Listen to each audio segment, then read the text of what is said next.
It's a unique solution to a widespread problem. In the city of Woodland, they have converted an old jail into a place where homeless can stay. But many of the homeless are hesitant to stay in those creative confines. Good evening and thanks for joining us. I'm Steve Large. CBS 13's Mark Thompson is live with the new occupants of the old jail who are not inmates. Mark.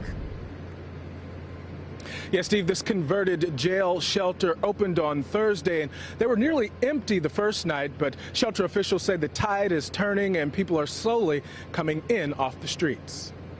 A few tents remain in front of the shelter at 4th and North Street in Woodland, but what amounted to a tent city in the adjacent parking lot is now all clear. The homeless still have options: either stay inside this converted jail turned shelter or stay outside on the streets. I don't like inside. I ain't going back in that jail.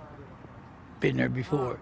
That was the opinion of many homeless in the area. The shelter houses 40 beds, but only 30 people signed up when they were forced to abandon the tent city. And out of those 30, very few actually showed up. On our first night, we had 6 folks come in. Last night, we had 13. But at least the numbers are increasing, and shelter officials say more will come when they're ready. A lot of them are not used to, living inside, having a curfew, things like that. The temporary jail shelter is directly across the street from the main shelter, which houses more than 60 and remains at capacity. Both are run by 4th and Hope.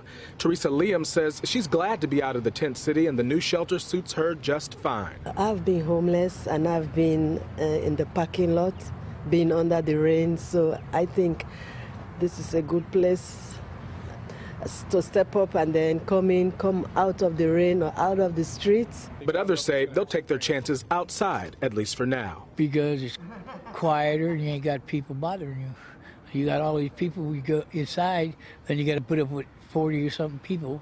Out here, I only got to put up with 2 or 3.